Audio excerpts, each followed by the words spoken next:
Bonjour à tous, merci d'être avec nous dans l'émission Le Talk. J'ai le plaisir aujourd'hui d'accueillir sur notre plateau Christian Proutot. Bonjour, merci beaucoup d'être avec nous. Vous êtes le fondateur et l'ancien patron du GIGN, le groupement d'intervention de la Gendarmerie nationale. Nous allons revenir sur votre parcours dans un instant. Et d'abord, nous allons revenir surtout sur l'actualité, le triste anniversaire des 2 ans des attentats de Paris, du Bataclan notamment. Le Premier ministre a déclaré ce matin sur France Inter que la France avait tenu bon et que la France restait la France. Est-ce que vous êtes d'accord avec cette formule? Oui, tout à fait, parce qu'on aurait pu penser, c'est le but des actions comme celle-là, terroristes, qu'il puisse y avoir de la part de nos compatriotes une réaction de peur sourde, continue. Et déjà, quand on a vu les premiers rassemblements qui se sont déroulés après ces actes ignobles, moi, j'étais fier de mon pays. J'ai trouvé les gens ont dit, ben non, on ne se laissera pas toucher par la peur. Non, on n'a pas peur, on fait face. Même si on a du mal, même si ça fait mal, on fait face. Et ça, pour moi, en tant que soldat, en tant que serviteur de l'État, j'ai trouvé ça magnifique. Emmanuel Macron a choisi un hommage sobre, silencieux aux victimes. Il ne s'exprimera pas, tout comme les membres du gouvernement. Est-ce que c'est une bonne formule selon vous? Oui, je pense que c'est la formule qui est la plus appropriée, parce que tous les mots que l'on peut dire par rapport à la douleur que ressentent les familles ne sont rien. Il suffit simplement, comme cela a été fait, je pense également, cela se fait de la part de tous les gens, de penser à eux et en ce moment de commémoration qui est terrible. Quels sont vos souvenirs de cette triste soirée? En tant que figure de la Gendarmerie nationale, vous n'étiez évidemment pas en activité, mais comment est-ce que vous avez vécu cette soirée terrible, ces attaques du 13 novembre? Eh bien, c'est d'abord la violence des attaques qui m'a sincèrement surpris, parce que même si on s'attend toujours à des attentats, depuis que l'UGGN a été créé, donc depuis maintenant 44 ans, on ne s'attend pas à ce type d'action, c'est-à-dire vraiment la volonté délibérée de tuer au sacrifice de sa propre vie, c'est-à-dire les kamikazés avec des bombes. Donc, passer l'instant douloureux, quoi, hein, vraiment, je me suis dit comment on en est arrivé là, parce que tout de suite on sait que ça a été perpétré par des gens qui ont vécu en France, qui ont grandi en France, qui ont été élevés en France. Qu'est-ce qu'on a loupé à un moment pour en arriver là? Et aussi, qu'est-ce qu'on a loupé en matière de renseignement pour qu'on n'ait pas pu anticiper cet enchaînement qui était très organisé d'attentats? Justement, sur le renseignement, cette citation du directeur de la police nationale, Éric Morvan, qui a déclaré ce matin « L'arme la plus efficace contre les terrorismes, c'est le renseignement ». Vous êtes d'accord? Ah oui, je partage complètement ce point de vue. D'ailleurs, je m'étonne qu'après les attentats, le résumé qui a été fait en matière d'efficacité pour répondre à ce type d'événement, c'est toujours traduit par des problèmes d'équipement. Je ne sais pas si vous pouvez vous remettre en perspective ce qui s'était dit à l'époque.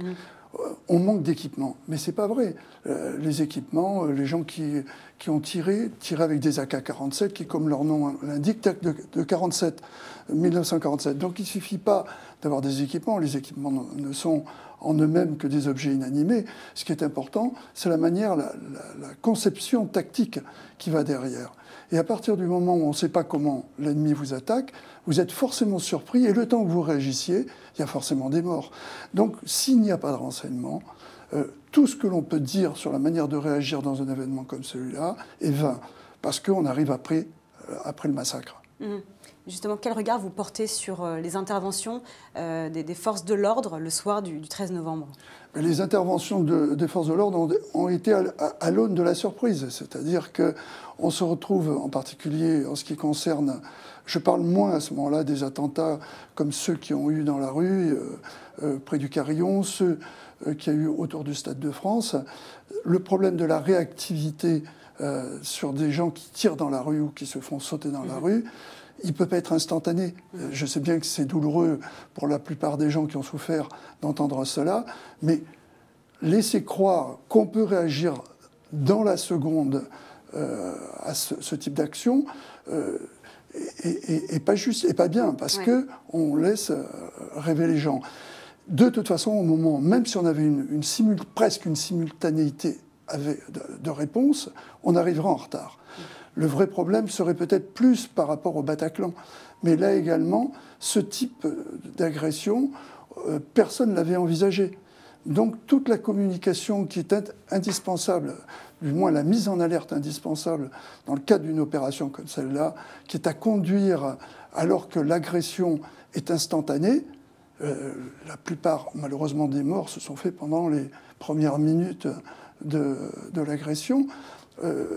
C'est inenvisageable. La seule chose qui peut se passer, c'est heureusement ce qui s'est passé d'une certaine manière au milieu de ce drame horrible, c'est ce commissaire qui est le héros de toutes ces journées, qui a pris sur lui de rentrer sans rien pratiquement, juste avec son arme, et qui a fait basculer le cours de l'opération. Ouais. Est-ce que, selon vous, dans ce contexte de menaces terroristes, les unités d'élite doivent fusionner? Alors ça, c'est le serpent de mer. Bien sûr. Non, mais vous avez raison de me poser la question, parce que on ne parle que ça, comme si ça allait changer quelque chose. La fusion des unités, elle n'est pas utile au plan opérationnel. Elle est utile, elle serait utile si effectivement on manquait de moyens et qu'en regroupant toutes ces unités, et je reviens à ce que je disais précédemment, on aurait plus de moyens. C'est pas le propos. Le propos, c'est que chaque unité a sa personnalité.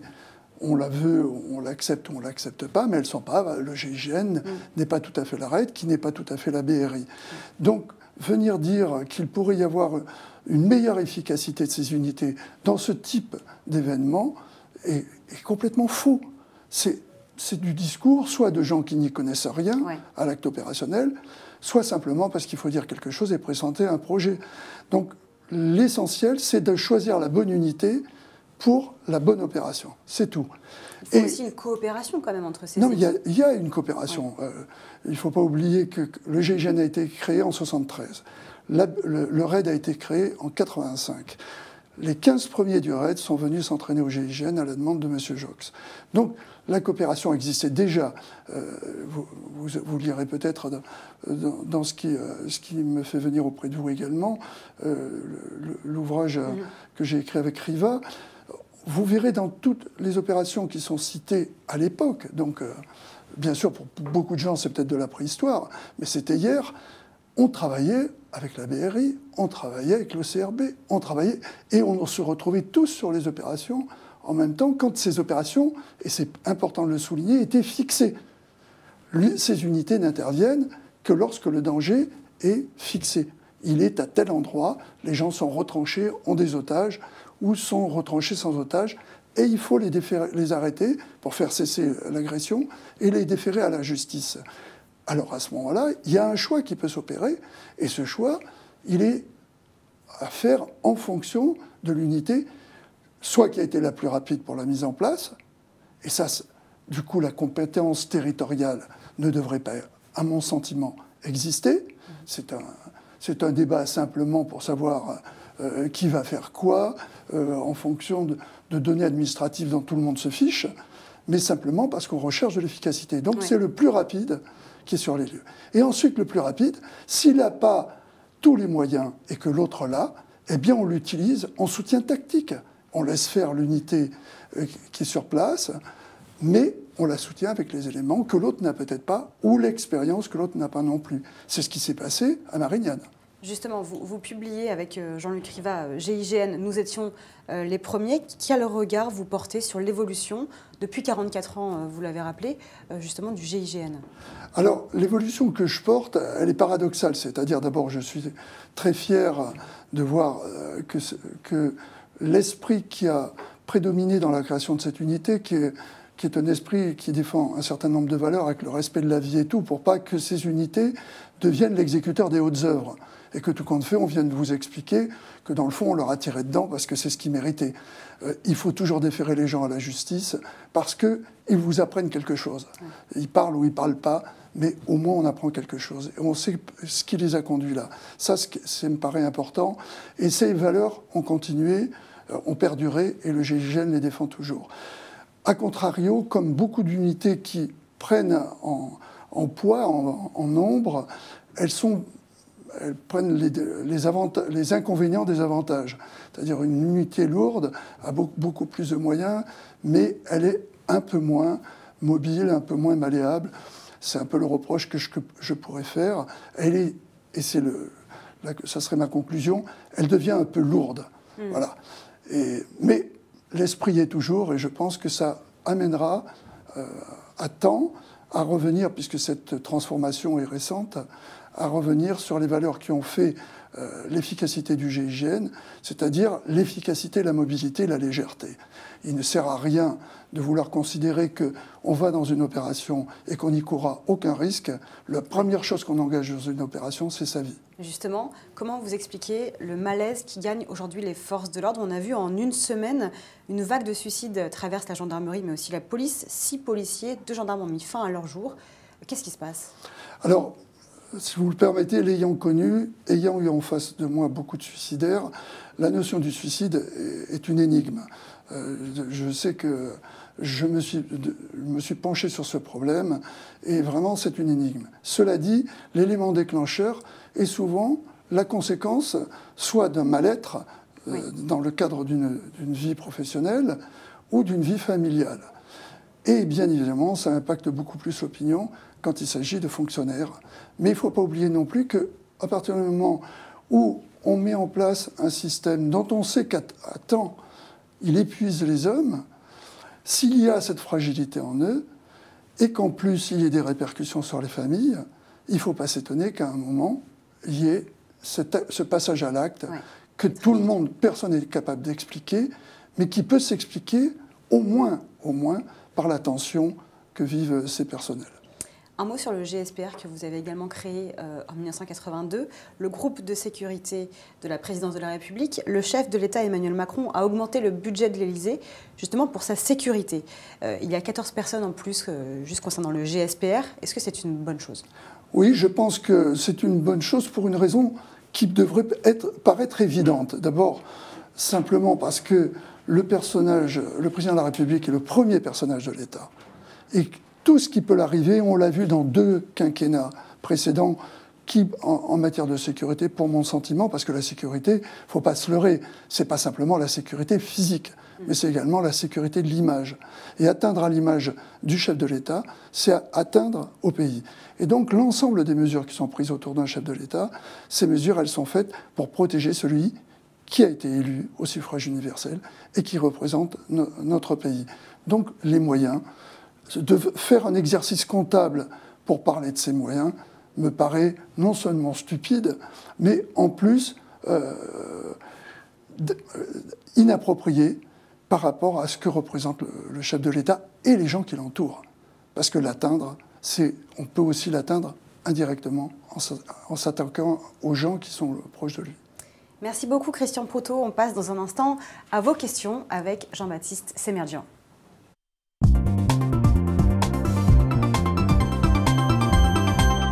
Bonjour Jean-Baptiste. Bonjour Mathilde, bonjour Christian Proutot. Bonjour. Une première question de Thibaut qui vous demande que dois-je faire pour intégrer le GIGN? Alors ça, c'est un parcours qui est un peu long, mais c'est déjà bien qu'il pose la question parce qu'au moins il sait ce qu'il a envie de faire. Il faut d'abord, malheureusement, par rapport au choix qu'il devra faire, il faut d'abord être gendarme. Le GIGN ne prend que du personnel qui a une certaine expérience professionnelle classique, disons. Donc, rentrer dans la gendarmerie, ou comme sous-officier, par le canal normal des écoles de sous-officiers. Il suffit d'aller sur Internet. La gendarmerie met en ligne tout ce qu'il faut pour... Je ne me fais pas le promoteur de la gendarmerie, hein, je tente juste de répondre à la question. Ou comme officier, suivant son niveau d'études. Il devient à ce moment-là gendarme. Et au bout de 4 ans, il y a des appels d'offres qui sont faits régulièrement. Il passe un concours, qui est un concours très très sélectif.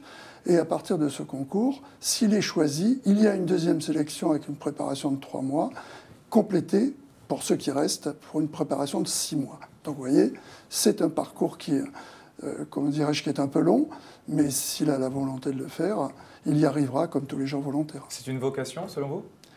Je pense que compte tenu du fait, et on a tendance à l'oublier, que les gens ont besoin de référents, des unités comme celle-là, mais c'est valable pour le sport, c'est valable pour beaucoup de choses. ont besoin de référents. On a tendance à l'oublier. Et on ne cultive pas assez cela. Et quand des jeunes le découvrent eux-mêmes en disant « oui, tout compte fait, j'ai envie de faire ça parce que c'est donner un sens à ma vie ». Donc donner un sens à sa vie, ça peut être au GIGN, mais cela dit, ça peut être ailleurs, à l'enseignement, dans la médecine et partout. Donc ça ne peut être qu'une vocation. On reste sur le GIGN avec une question de Mohamed. Pourriez-vous donner la liste des interventions du GIGN à l'étranger? Alors, la liste des interventions du GIGN à l'étranger... Déjà, le GIGN agit à l'étranger, ce qui n'est pas... En soutien ou à la demande de certains pays. Et elle est confidentielle. Est-ce que vous, justement, vous avez dirigé une soixantaine, je crois, d'opérations? Oui, 64. Est-ce qu'il y en a une particulièrement qui vous a marqué? Oui, bien sûr, il y en a une parce qu'elle a été douloureuse. C'est l'opération de libération d'enfants français, de militaires français qui ont été pris en otage à Djibouti. Le 4 février 1976, 30 enfants ont été pris en otage dans un bus scolaire. Et le bus scolaire a été mis dans le désert, à la frontière entre la Somalie et le territoire de Djibouti, qui était à l'époque un territoire français. Et malheureusement, dans cette opération, qui a été considérée par tout le monde comme un immense succès, parce que c'était la première fois qu'on pouvait faire une neutralisation de preneurs d'otages au milieu d'otages, dans un bus, malheureusement, il y a eu un retour offensif des Somaliens qui nous ont fait perdre un peu de temps, et deux petites filles ont perdu la vie dans cette opération. C'était à la fois un immense succès, mais en même temps pour nous, la plus grande déception de ne pas avoir pu ramener tous les enfants. Question de Kevin qui voudrait connaître la différence entre la police et la gendarmerie. C'est une question un peu large, mais peut-être qu'il y a 2-3 points assez clairs. Alors, il y a la police et la gendarmerie ont les mêmes missions, pratiquement. Mais elles recouvrent historiquement deux histoires différentes. En particulier, la gendarmerie, qui, à l'origine, a été établie par François Ier, et qui a une structure militaire. Et qui, même avec son rattachement au ministère de l'Intérieur, conserve cette structure militaire. Donc c'est un cadre un peu différent de la police, même si la police a également une structure paramilitaire à côté. Les gens sont en uniforme, ont des armes, se déplacent. Mais le type de commandement est complètement différent. Donc il y a un commandement un peu plus vertical dans la gendarmerie, un peu plus horizontal dans la police nationale, qui, par ses missions, en particulier en police judiciaire, est plus un peu livrée à elle-même par petites équipes. La gendarmerie a toujours besoin d'avoir cette structure pyramidale. Ça a ses avantages et ses inconvénients dans les deux côtés, mais au niveau opérationnel, c'est un avantage énorme. Question d'Annie, accepteriez-vous le poste de ministre de l'Intérieur? Sincèrement, d'abord, ça serait beaucoup d'honneur. Je pense avoir suffisamment servi l'État à un moment pour me poser la question, mais peut-être que, même si j'ai un âge qui n'est pas très éloigné de celui de notre ministre actuel, je pense qu'on trouvera que je suis peut-être un peu âgé.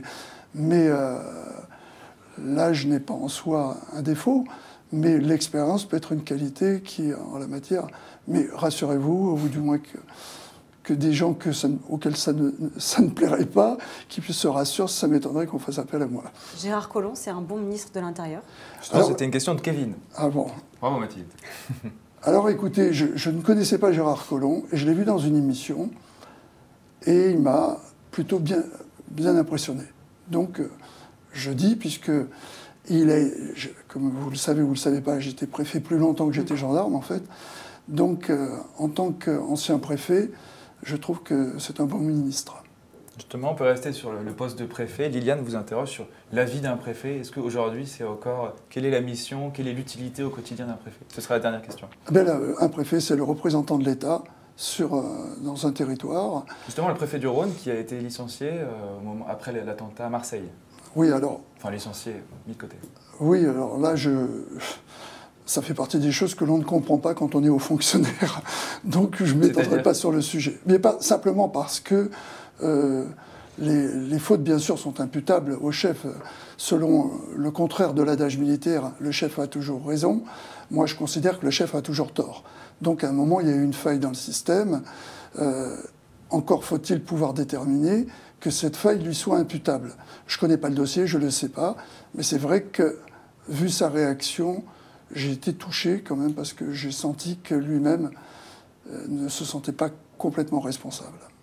Merci beaucoup à tous les deux. Merci Jean-Baptiste Emergian. Merci Christian Proutot. Et pour nos internautes, si vous voulez aller plus loin sur le GIGN, cet ouvrage en librairie depuis quelques jours sur donc, les origines, la naissance du GIGN.